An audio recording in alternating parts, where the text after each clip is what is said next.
हमारे लिए देश पहले है, देशवासी पहले, राजनीति हमारे लिए बाद में होनी चाहिए।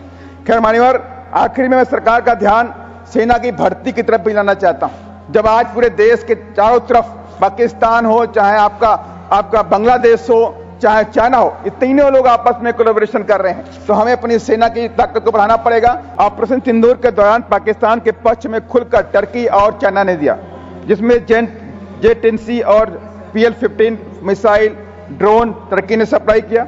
लेकिन मैं उनसे कहना चाहता हूं, माननीय सरकार से आपके माध्यम से, कि इन दोनों देशों के साथ में हमें सीमित रिश्ते रखने चाहिए। इन लोगों ने हमेशा धोखा देने का काम किया है, हमें बिजनेस और व्यापार को भी सीमित करना चाहिए। मीडिया का रोल बेहद गैर जिम्मेदाराना था ड्यूरिंग ऑपरेशन सिंदूर। रात 2 बजे तक मैं दिल्ली में था मानवर, डर का माहौल बना हुआ था। कराची पे नेवी ने हमला कर दिया, कब्जा हो गया है। बाघा बॉर्डर से भारतीय सेना घुस गई है, लाहौर पे कब्जा हो गया। इस तरह के वक्तव्य गैर जिम्मेदाराना वक्तव्य हैं। श्री राम जी, खत्म। थैंक यू, धन्यवाद। धन्यवाद मान्यवर। और पहलगाम आतंकवादी हमले में मारे गए व ऑपरेशन सिंदूर के दौरान शहीद हमारे सेना के लोगों के मेरी पार्टी की मुखिया आदरणीय बहन कुमारी मायावती जी की तरफ से मैं श्रद्धांजलि देता हूं और उनके परिवार वालों के प्रति गहरी संवेदना व्यक्त करता हूं। साथ ही मैं सैल्यूट करता हूं भारतीय सेना के वीर जवानों और उनके अदम्य साहस, पराक्रम, शौर्य और बलिदान को, जिन्होंने अपनी जान की बाजी लगाकर देश और देशवासियों की रक्षा करी। मान्यवर, देश में कई बड़ी बड़ी आतंकवादी घटनाएं देखने को मिली हैं, चाहे वो संसद पर हमला रहा हो, चाहे मुंबई में हमला रहा, उड़ी, पुलवामा और पहलगाम में देश और देशवासियों को झकझोर कर रख दिया है। मान्यवर, इस तरह की आतंकवादी घटनाएं पाकिस्तान के इशारे पर उनके आतंकवादी संगठन करते रहे। यह कोई मात्र एक ही सरकार में नहीं हो रहे हैं, इससे पहले की सरकारों में भी हुए। पहलगाम की घटना तो इतनी विभत्स थी कि निहत्थे देशवासियों से धर्म पूछ उनकी हत्या की गई। इसके बाद सरकार को सभी विपक्षी पार्टियों और हर भारतीय ने सरकार को खुली छूट दिया कि आप एक्शन लो, हम आपके साथ हैं, और हर देशवासी हर स्थिति का सामना करने को तैयार है। इसके बाद सरकार ने सेना को कार्रवाई करने का आदेश दिया, जो कि देश हित के लिए जरूरी था। सेना ने कार्रवाई का नाम ऑपरेशन सिंदूर रखा। भारतीय सेना ने अपने अदम्य साहस, पराक्रम के दम पर पाकिस्तान को 3 दिन में घुटने पर लाकर खड़ा कर दिया। फिर अचानक सीज फायर का ऐलान समस्त देशवासियों को झटका और निराश करने वाला था।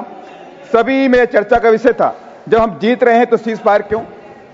खैर मान्यवर, मैं आपके माध्यम से सरकार से रिक्वेस्ट करूंगा, ऑपरेशन सिंदूर के दौरान जम्मू और कश्मीर में पाकिस्तानी फायरिंग में कई नागरिक और बच्चों की जान गई और सैकड़ों की संख्या में घर तबाह भी हुए।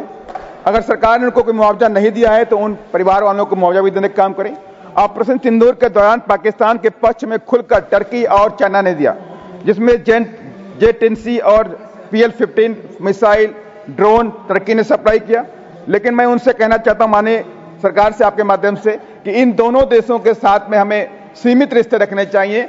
इन लोगों ने हमेशा धोखा देने का काम किया है, हमें बिजनेस और व्यापार को भी सीमित करना चाहिए। मीडिया का रोल बेहद गैर जिम्मेदाराना था ड्यूरिंग ऑपरेशन सिंदूर। रात 2 बजे तक मैं दिल्ली में था मानवर, डर का माहौल बना हुआ था। कराची पे नेवी ने हमला कर दिया, कब्जा हो गया है। बाघा बॉर्डर से भारतीय सेना घुस गई है, लाहौर पे कब्जा हो गया। इस तरह के वक्तव्य गैर जिम्मेदाराना वक्तव्य हैं। ऐसे सेंसिटिव मैटर पे मीडिया को भी संभल कर बात रखनी चाहिए। माननीय ऑपरेशन सिंदूर पर सत्ता पक्ष और विपक्ष के द्वारा किस्म किस्म की बातें करेंगे, तमाम तरह की पुरानी बातें खोदी गई, देश की आजादी से लेकर किस तरह की बातें जो नहीं भी होनी चाहिए थी इस ऑपरेशन सिंदूर के दौरान वो बातें करी गई। यह ठीक नहीं है, यह राजनीति का विषय नहीं था। हमें यह इंश्योर करना चाहिए देशवासियों को कि ऑपरेशन सिंदूर के दौरान जो भी हमारे अंदर कमियां रही, जो भी हुआ, जो भी रहा, आपके साथ पूरा देश खड़ा है। लेकिन इन द फ्यूचर हम आतंकवादियों पर कोई भी रहम नहीं बरसेंगे और पाकिस्तान पे कोई रहम नहीं करेंगे, चाहे वो सीज फायर के लिए कितना भी घृणात्मक काम करे। अच्छा होता सत्ता और विपक्ष इस बात पर चिंता करनी चाहिए थी कि आगे भविष्य में महिलाओं के सिंदूर न उजड़े तथा मां को भी अपने बेटे गंवाने न पड़े। इस पर सरकार विपक्ष को मिलकर ठोस रणनीति बनानी चाहिए थी, लेकिन दुखद ऐसा नहीं हुआ। हमने देश और देशवासियों को स्ट्रांग मैसेज देने का काम नहीं किया, सिर्फ ये पॉलिटिकल अखाड़ा बन करके रह गया। मान्यवर, मैं आपसे कहना चाहता हूं, हमारे लिए देश पहले है, देशवासी पहले, राजनीति हमारे लिए बाद में होनी चाहिए।